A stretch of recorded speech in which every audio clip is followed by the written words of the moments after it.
जी अस्सलाम वालेकुम। मैं जहांज़ेब अली वाशिंगटन डीसी से आपके साथ मौजूद हूँ। और अनवर इकबाल साहब डॉन टीवी के कॉरस्पॉन्डेंट हैं वाशिंगटन डीसी के अंदर, बहुत ही सीनियर जर्नलिस्ट हैं, बड़ा एक वसी तजर्बा है इनका। तो आज मेरे घर पर आए हुए थे, तो आज हमने सारा दिन प्राइम मिनिस्टर मोदी का जो विज़िट था आज वाशिंगटन डीसी का, हुँ, उसको हमने कवर किया। तो हुँ, हम अभी उसको गुफ्तगू कर रहे थे, तो हमने सोचा क्यों ना एक लोगों के लिए एक छोटा सा एनालिसिस पेश किया जाए कि क्या हुआ आज, हुँ, किस तरह की स्टेटमेंट्स आई और क्या होता रहा वाइट हाउस के बाहर माहौल। मैं आपको बताऊँ कि मैं खुद आज वाइट हाउस में मौजूद था। और वाइट हाउस में जब जो बाइडन और प्राइम मिनिस्टर मोदी की जॉइंट प्रेस कॉन्फ्रेंस थी, वहाँ पर भी मैं मौजूद था। लेकिन मेरा सवाल नहीं लिया गया। उसकी वजूहात कई हो सकती हैं, लेकिन आई डोंट नो। होता यही है प्रोटोकॉल के, दो क्वेश्चन अमेरिकन मीडिया करता है, दो क्वेश्चन इंडियन मीडिया करता है, पहले से वो सेटअप होता है।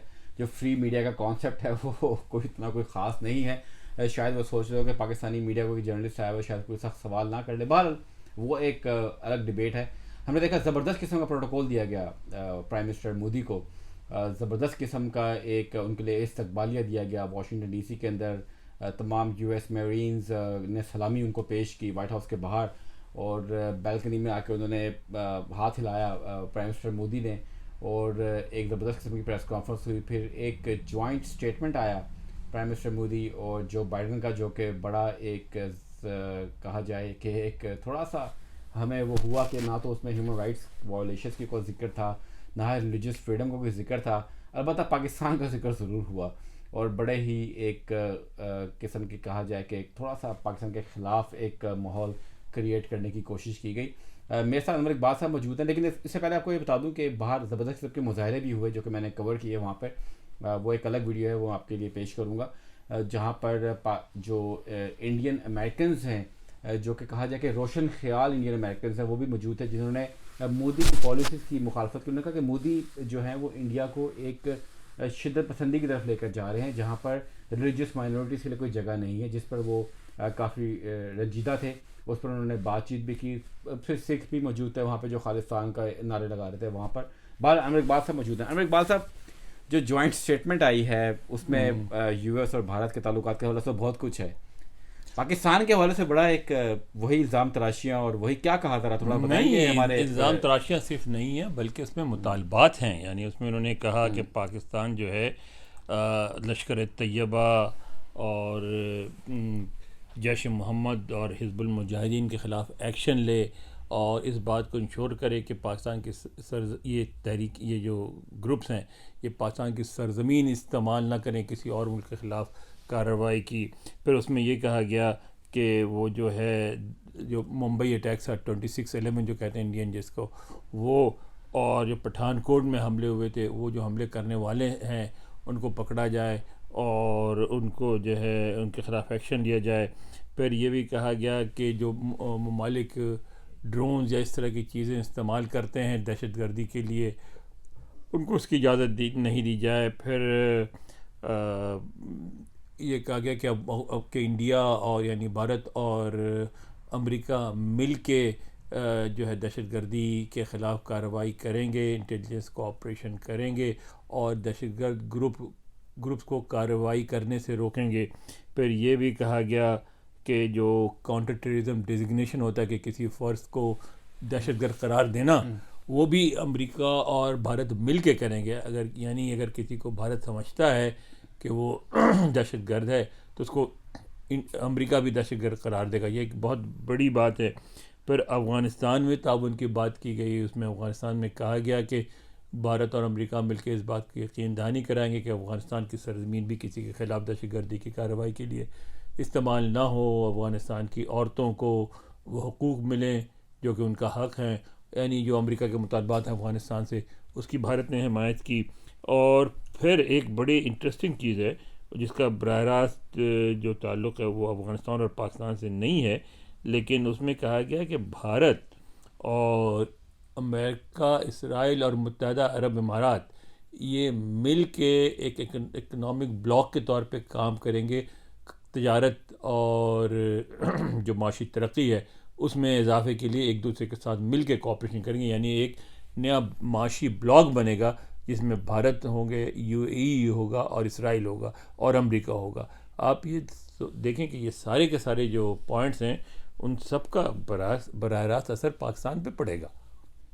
सर लेकिन क्रॉस बॉर्डर टेररिज्म ये तो सिर्फ पाकिस्तान पे एक फोकस था, महसूस ऐसा हो रहा था राइट बिल्कुल के पाकिस्तान का नाम लिया गया बाइडन था। को मोदी ने इस बात पर कायल कर लिया है कि पाकिस्तान जो है वो इंडिया के अंदर दहशतगर्दी कर रहा है। नहीं, इस और बात पे कायल करना किया या नहीं किया, दोनों ममालिक जो है ना यानी टिट फॉर टैट के उस पर आ गए कि तुम हमारे लिए करो, हम तुम्हारे लिए करेंगे। उसके रिटर्न आपने देखा चाइना का भी जिक्र है और डिफेंस एग्रीमेंट्स हुए हैं जो कि सारे के सारे अब जिस तरह के अगर उनको वो अपनी जो जेट इंजन्स F-14 के बनाएंगे अगर इंडिया में, तो वो ज़ाहिर है जेट इंजन बना के इतना बड़ा जो प्लांट है वो सिर्फ पाकिस्तान के लिए नहीं है, वो चाइना को काउंटर करने के लिए है। ये ड्रोन्स का वो सारे के सारी जो टेक्नोलॉजी ले रहे हैं उसमें टेक्नोलॉजी ट्रांसफ़र का भी समझौता है कि आज जो टेक्नोलॉजी इंडिया ख़रीद रहा है कल वो टेक्नोलॉजी इंडिया में बनेगी। तो इसका मकसद है कि इंडिया की फ़ौजी क़ुव्वत को इतना मुस्तहकम करना चाहते हैं कि वो चाइना का मुकाबला कर सके। तो ये जो बात है ना, ये बात बिल्कुल वाज़ह है कि दोनों मुल्कों ने यानी अमेरिका जो चाहता है कि चीन के इन्फ्लुएंस को काउंटर करे इंडिया, उसमें इंडिया अमेरिका से कोऑपरेट करेगा, और उसके बदले में जो इंडिया चाहता है कि पाकिस्तान पे दबाव बढ़ाया जाए, वो अमेरिका पाकिस्तान पे दबाव बढ़ाया लेकिन जाए। अनवर साहब जो रिलीजियस फ्रीडम की वायोलेशंस हो रही हैं, जो ह्यूमन राइट्स वायोलेशंस हो रही हैं, मतलब उस पर बहुत ज़्यादा चर्चा है। इवन इंडियन अमेरिकन्स जो आज मैंने देखे वाइट हाउस के बाहर, पढ़े लिखे डॉक्टर्स, इंजीनियर्स, आईटी के पीपल, वो ये बात कर रहे थे कि जो मोदी जो है वो भारत को एक शिद्दत पसंद सोच की तरफ लेकर जा रहे हैं, और जो रिलीजियस माइनॉरिटीज़ का जो एक स्पेस थी उसको मोदी ख़त्म कर रहे हैं। लेकिन उसके बावजूद वो पॉपुलर हो रहे हैं, और अगले जो इलेक्शंस आने वाले हैं इंडिया में उसमें भी उसे देखा जा रहा है कि मोदी जो है शायद उसमें जीत जाएंगे। राहुल गांधी यहाँ पर आए, हमारी उनसे मुलाकात हुई, बड़ा सॉफ्ट इमेज उन्होंने पेश किया भारत का। लेकिन ये भारत मोदी की तरफ इतना रुझान क्यों क्यों क्यों है आपके आपके आपके ख्याल में? अमेरिका का नहीं, भारतीय इसलिए कि भारतीय जो हैं वो इस तरह देखते हैं कि जो अक्सरियत है, पहली बात तो यह है जिसको लेट्स एडमिट इट कि सारी दुनिया में इस वक्त मजहबी इंतहा पसंदी का रिवाज है, और इंडिया में कुछ ज़्यादा ही है। और इंडिया में एक एहसास हुआ है कि भारत की जो माशी क़ुव्वत में इतना इजाफ़ा हुआ है, तो उसकी वजह से हमें चाहिए कि हम अपने मज़हब को भी प्रोजेक्ट करें दुनिया में, और जो हिंदू मज़हब है उसकी हिंदुत्व जो है उसकी अज़मत को दुनिया से रिकग्नाइज़ किया जाए। तो लेकिन हिंदू मजहब भी जो है वो दूसरी अक़लियतों के खिलाफ नफरत की मजहब का प्रचार तो नहीं करता ना, मजहब कोई भी नफरत का प्रचार नहीं करता। लेकिन मैं जो बीजेपी की पॉलिसी बता रहा हूँ वो ये है कि वो चाहते हैं कि जो हिंदू मज़हब की सुप्रीमेसी है उसको दुनिया से मनवाया जाए, और उस पर चूँकि एक बात है, एक एडवांटेज है हिंदुओं को कि उनकी प्रेजेंस इंडिया से बाहर ना होने के बराबर है, तो इसलिए उनकी ज़ात से दूसरी ताकतों को कोई ख़तरा नहीं होता। मुसलमानों की प्रेजेंस 56 कंट्रीज़ में है तकरीबन, तो उनकी प्रेजेंस से ख़तरा होता है। इसलिए उनके ख़िलाफ़ कोई अगर वो कहते हैं कि चाहे हिंदू नेशनलिज्म ले आएंगे, हिंदू इंतहा पसंदी आ जाएगी भारत में, तो अमेरिका का क्या है। और इस वक्त आप देखें कि जो मुसलमानों के ख़िलाफ़ जो कुछ भारत में हो रहा है, कश्मीर में जो कुछ हुआ है, उसके बारे में भी उनका रवैया कि ठीक है, यानी ये नहीं है कि आप देखें यहाँ प्रोटेस्ट भी हुआ, 70 के करीब कांग्रेसमैन ने लेटर लिखा, और इतना प्रेशर बिल्डअप हुआ कि बाइडन साहब को अपनी मुलाकात से पहले जो उसमें रिमार्क्स में कहना पड़ा कि मैं उनसे बात करूँगा, और बाद में उन्होंने घर के बिल्कुल ही वाटर डाउन बड़े बहुत ही मेहरबानी के अंदाज में ये कहा कि हाँ मैं ये जो है जमहूरियत होनी चाहिए, कोई ह्यूमन राइट्स का जिक्र नहीं किया बाद में मुज़ाकरात के बाद। लेकिन बहरहाल उनको उसका जिक्र करना पड़ा, और मोदी को भी मजबूरन एक सवाल लेना पड़ा ह्यूमन राइट्स के हिसाब में, जिसमें उन्होंने इनकार कर दिया कि भारत में ऐसा नहीं है कुछ भी। लेकिन यह है कि प्रेशर इतना है कि उनको इस बात को रिकग्नाइज़ करना पड़ा। तो ऐसा भी नहीं है कि अमेरिका में जो उनकी पॉलिसीज़ हैं बीजेपी की या मोदी साहब की, उनके ख़िलाफ़ कोई रद्द अमल नहीं है, रद्द अमल है। जो ह्यूमन राइट्स ऑर्गेनाइजेशन हैं, जिस दिन मोदी साहब आए थे उसी दिन जो है बल्कि उसके दूसरे दिन एमनेस्टी इंटरनेशनल और ह्यूमन राइट्स वॉच ने एक फ़िल्म दिखाई जो BBC की डॉक्यूमेंट्री है, जो कि वहाँ गुजरात मसैकर में जो किरदार है मोदी साहब का, उसके बारे में सारी फिल्म थी। फिर उसके बाद ये जो ह्यूमन राइट्स एक्टिविस्ट हैं वो भी मुजाहरों में शरीक थे।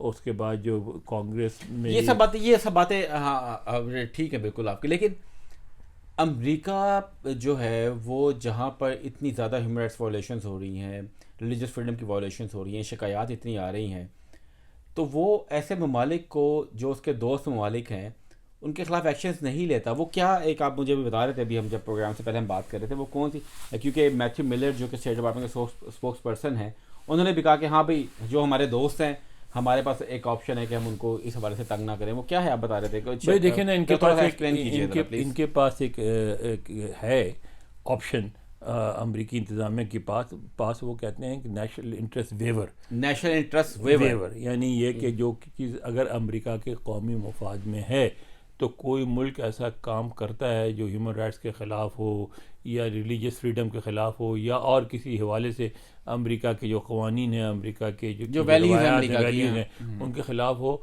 तो उस पर रिपोर्ट तो ज़रूर बनेगी। जैसे आप देखो कि हर साल इनका जो एक अदारा है जो रिपोर्ट जारी करता है रिलीजियस फ्रीडम पे, वो हमेशा रिकमेंड करता है कि हम इंडिया के ख़िलाफ़ एक्शन लिया जाए, लेकिन इंडिया के ख़िलाफ़ एक्शन नहीं लिया जाता और उनको वेवर दे दिया जाता है। उसमें कहा यह जाता है कि इंडिया के ख़िलाफ़ कार्रवाई ना करना अमेरिका के कौमी मफादत में तो है। ये तो डुअल पॉलिसीज नहीं है, ये मुनाफकत है फिर। बिल्कुल है, मतलब वो ऑन द रिकॉर्ड मुनाफकत कर रहे हैं, राइट? बिल्कुल है, यानी उसीलिए उन्होंने ये रखा है ये ऑप्शन पाकिस्तान को। मसलन न्यूक्लियर वाले से हमें ऑप्शन वेवर मिलता रहा कि ठीक है पाकिस्तान न्यूक्लियर प्रोग्राम बना रहा है, लेकिन अमेरिका के इंटरेस्ट में कभी पाकिस्तान के न्यूक्लियर प्रोग्राम की बात ना की जाए।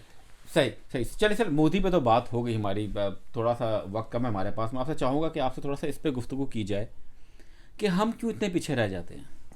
हम कोई, क्योंकि इंडिया तो जो आज इंडिया को मुकाम हासिल हुआ है, ये प्राइम मिनिस्टर मोदी को प्रोटोकॉल नहीं दिया गया, ये इंडिया को प्रोटोकॉल दिया गया है बेसिकली। मतलब बहैसियत मोदी को एज ए लीडर कोई प्रोटोकॉल नहीं दिया गया। तो हमने 70 साल पहले ये पॉलिसी क्यों नहीं बनाई कि हम दुनिया के इस मुकाम पर पहुंचे कि हमारी इज्जत अफजाई हो, हमारे ताल्लुकात बहाल हो? हम क्यों आज भी वही दहशतगर्दी बकवास कि हम दहशतगर्द हैं, हम क्रॉस बॉर्डर टेररिज्म कर रहे हैं और हम लोग जो है वो बिल्कुल ही एक फारिग किस्म की नेशन है? मतलब क्या बकवास है? वजह यह है कि हमने 1950 से एक पॉलिसी बनाई थी कि हमारी स्ट्रेटजिक लोकेशन, यानी पाकिस्तान एक ऐसे ख़ित्ते में वाक़ है जहां अमेरिका और दूसरी क़ुव्वतों के मुफाद में है कि पाकिस्तान से कोऑपरेट करें।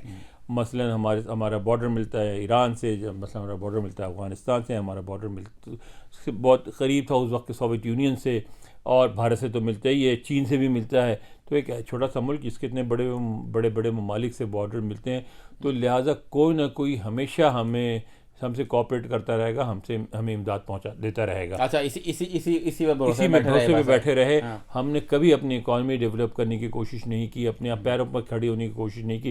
उन्होंने कहा कि हमारा जो महल वक़ू है वो हमें फीड करता रहेगा, उससे हमारा खाना पीना चलता रहेगा। अच्छा, हुआ ये कि जब आपको याद होगा कि जब साबिक़ सदर क्लिंटन जब आए थे इस्लामाबाद, तो उसमें उन्होंने ये बात कही थी कि अब वो कोल्ड वार का ज़माना चला गया, अब अपनी पॉलिसी रीअलाइन करें और आप कमर्शियल एक्टिविटीज़ पर जोर दें। लेकिन उसके बाद दहशतगर्दी के ख़िलाफ़ जंग शुरू हो गई, तो पाकिस्तान को 10-11 साल फिर मिल गए, हमने फिर फरामोश कर दिया।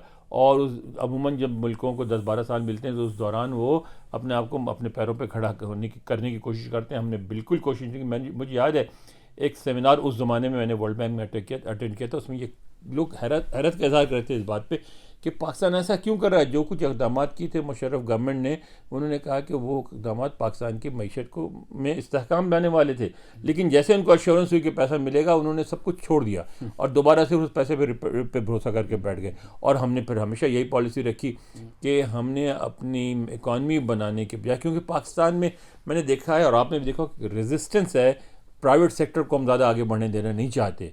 हुकूमत में जो हुकूमती इदारे उसको रेजिस्ट करते हैं, और चूँकि प्राइवेट सेक्टर के बगैर तरक्की नहीं हो सकती और प्राइवेट सेक्टर को आप रोकते हैं, इसलिए आपके यहाँ तरक्की नहीं होती। अच्छा अनवर साहब, आज एक और बात बड़ी अच्छी इंपॉर्टेंट थी जो मैं आपसे डिस्कस करना चाह रहा था, वो ये कि आज मैंने एपी की खबर देखी। एपी अमेरिकन प्रेस बड़ा इदारा है यहाँ पे, उनकी खबर देखी और दूसरे कुछ अमेरिकन मीडिया की खबरें देखी। उन्होंने मोदी को बड़ा क्रिटिसाइज़ किया और बाइडेन को भी क्रिटिसाइज़ किया कि इस पूरे हाई लेवल दौरे के दौरान जो है आप उन मामलात पर तो गुफ्तगू ही नहीं कर रहे जो कि अमेरिका की रियल वैल्यूज़ हैं। तो अमेरिकन मीडिया तो इसको बड़ा मीडिया में वाशिंगटन न्यूयॉर्क टाइम्स ने इस पर कल पूरा एक आर्टिकल लिखा था, वाशिंगटन पोस्ट ने भी इस पर मेंशन किया, वॉल स्ट्रीट जर्नल ने भी किया। सब ये कह रहे हैं और बाइडेन को इस बात पे क्रिटिसाइज़ कर रहे हैं कि आप एक डेमोक्रेट हैं और आप जमहूरी इक़्तिदार की पासदारी करने का दावा करते हैं, लेकिन आप जमहूरी इक़्तिदार को रिलीजियस फ्रीडम को, सब चीज़ों को आप फरामोश कर रहे हैं और ये गलत है। तो मीडिया ने थिंक टैंक्स ने, जो ह्यूमन राइट्स एक्टिविस्ट हैं, उन्होंने तो इस पर बड़ा स्ट्रॉन्ग अपना किरदार अदा किया है। बिल्कुल किया है।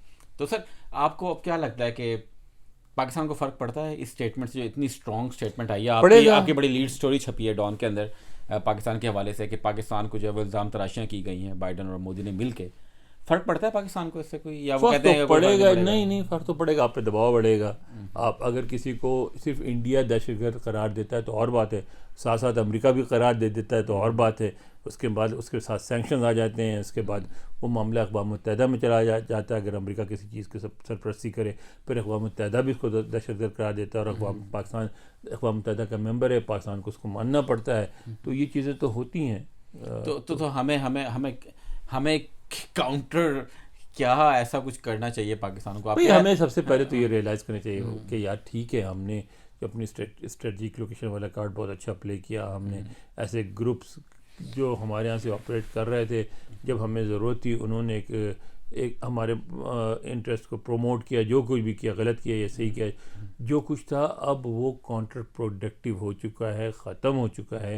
हमें उसको अब इस्तेमाल नहीं करना चाहिए, और हमें भी सारी दुनिया की तरह एक जो फॉरेन पॉलिसी हो हमारी मईशत पे बेस्ड हो और हमारी मईशत को प्रमोट करे, और फिर हम एक ऐसे मुकाम की तरफ चलने की कोशिश करें जहाँ माशी तौर पे इतने मुस्तहकम हो सके। देखें ना, जो भारत में के लिए अमेरिका में इतनी जो मोहब्बत जाग उठी है, वो सिर्फ इसलिए नहीं है कि चीन का मसला, इसलिए भी है कि अब भारत इस पोजीशन में आता जा रहा है कि आप ही देखिए कि उन्होंने 500 जो कमर्शियल एयरलाइंस खरीदने की बात हो रही है, उसमें आप देखें अमेरिकी कितने इंटरेस्ट हैं। उनकी कोशिश है कि ज़्यादा से ज़्यादा जहाज़ उनसे ख़रीदे जाएँ, या यूरो बस ना ख़रीदी जाए। तो एक वक्त यूरोप और अमेरिका में कंपटीशन चल रही है भारत का फेवर लेने की। ठीक है, जो भी कुछ हुआ ठीक है। फिर फ्रांस में का भी मुझे याद एक बयान आया था कि पिछले दिनों जिसने कहा था भाई हमारे भी तो ज़्यादा है, हमें भी देखें, हमसे भी खरीदें। और किसी ने पूछा था फ्रांस से, तो उन्होंने कहा भाई बल्कि मैंने अमेरिका में तनकीद की थी, मैंने पूछा था कि नहीं मैंने पाकिस्तान के बारे में पूछा, उन्होंने कहा भाई आपके पास तो पैसे नहीं, आप क्या खरीदेंगे, छोड़ें आप इस बात को। तो आप दुनिया तो आपको इस तरह ही ट्रीट करते कि आपके पास तो पैसे नहीं है। और ये बात हमें समझ में आनी चाहिए थी पहले, अब नहीं आए तो अब आ जाए कि अगर आपके पास पैसे नहीं हैं तो आपकी फॉरेन पॉलिसी भी नाकाम है। सर, जो थोड़ा सा प्रोग्राम के ख़त्म की तरफ आते हैं, जो पाकिस्तान की मौजूदा सूरत हाल है, आपको लगता है कि दुनिया जो है वो अब उसका इंटरेस्ट ही कोई नहीं रहा पाकिस्तान में? इतनी ज़्यादा केओटिक सिचुएशन, पॉलिटिकल इंस्टेबिलिटी, बिल्कुल दुनिया ने बकवास एक चल रही है। दुनिया ने इसको एक ऐसे मुल्क के तौर पे तस्लीम कर लिया है कि जो नाकाम होता जा रहा है और जिसके बेहतर होने के चांसेस नहीं है। तो ये कितना खौफनाक है उस बहुत मुस्तकबिल के लिए, बहुत खौफनाक है। लेकिन अफसोस कि हमारे हुक्मरानों को इसमें, और ना अपोजिशन को ना हुक्मरान को इसकी परवाह है, सब अपनी अपनी गेम में लगे हुए हैं। सर परवाह तो हम वैसे देख लेते हैं, यहाँ पे जो पाकिस्तान एम्बेसी का भी जो रवैया है वो भी बड़ा अफसोस। आप देखिए अभी वज़ीर कानून आए हुए हैं और उन्होंने क्या किया, वो एक यहाँ छोटा सा ग्रुप है उसके साथ मिलके वो वहाँ खिताब फरमा रहे हैं, और उन्होंने कहा कि मीडिया से हम खिताब नहीं कर रहे, हम 3 बड़े बैठे हुए हैं, डॉन, ARY और जियो, वो उनसे बात करने को तैयार नहीं, कि सिर्फ इसलिए कर रहे हैं कि वो भी तारड़ हैं, जो उनको स्पॉन्सर करने वाले वो भी तारड़ हैं, तो हम अपनी बरादरी के बंदों से बात करेंगे, दूसरों से बात नहीं करेंगे। ये क्या है, मकाना बातें हैं सर। लेकिन पाकिस्तान एम्बेसी का भी तो कुछ कसूर है ना, बहुत ज़्यादा कसूर है। देखें ना कि आप इतना बड़ा एक वज़ीर कानून इस शहर के अंदर आ रहा है, वाशिंगटन DC में, और मेरे ख्याल से कोई 3-4 ही कोई लोग हैं जो कि फुल टाइम जर्नलिस्ट हैं यहाँ के ऊपर, और आप उनके साथ उनका इंटरेक्शन नहीं कर, वो इसलिए क्या वो चाहते हैं कि हम जो उनकी बनाई हुई तंजीम है उनको तस्लीम करें और उनके साथ सर झुकाएं और जाकर उसमें शरीक हो। भाई हमें क्या तकलीफ है, आप अगर प्रेस कॉन्फ्रेंस कराते हैं हम आ जाएंगे, नहीं कराते नहीं आएंगे। हाँ, हमें क्या फ़र्क पड़ता है, हमें तो खबरों से कोई फ़र्क नहीं पड़ता। खबरें तो अब आजकल स्टेट डिपार्टमेंट और वाइट हाउस से निकलती हैं, बिल्कुल आपसे नहीं निकलती। तो नासिर, आपने कुछ गुफ्तगू सुनी अनवर इकबाल साहब की, हमने थोड़ा सा आपको एनालिसिस पेश किया, जो वज़ीर-ए-आज़म मोदी यहाँ पर मौजूद है वाशिंगटन DC में इस वक्त भी, और बड़ा ज़बरदस्त किस्म का उनका प्रोटोकॉल दिया गया, एक ज़बरदस्त किस्म का इस्तकबाल उनका किया गया। वो अलग बात है कि बाहर मुजाहरे भी बहुत बड़े बड़े हुए, खालिस्तान के, इंडिया के अंदर जितनी भी रिलीजियस माइनॉरिटीज़ हैं उन्होंने बाहर ज़बरदस्त किस्म के मुजाहरे किए। अमेरिकन मीडिया ने बहुत कुछ लिखा और सदर बाइडेन पर काफ़ी तनकीद की कि ऐसा शख्स जिस पर एक ज़माने पर अमेरिका में आने पर पाबंदी आई थी, उसको इतना प्रोटोकॉल दिया जा रहा है, और आज भी भारत के अंदर ईसाइयों, मुसलमानों, दिल्लत, सिख जो हैं और दीगर रिलीजियस माइनॉरिटीज़ वो बड़े ही मुश्किल का शिकार है। उस पर कोई बात नहीं हो रही, लेकिन अमेरिकन मीडिया ने उस पर काफ़ी बात की। अनवर इकबाल की अपने गुफ्तगू सुनी। जहां ज़ैब अली को वाशिंगटन DC से इजाज़त दीजिएगा। अल्लाह हाफिज़। खुदा हाफिज़।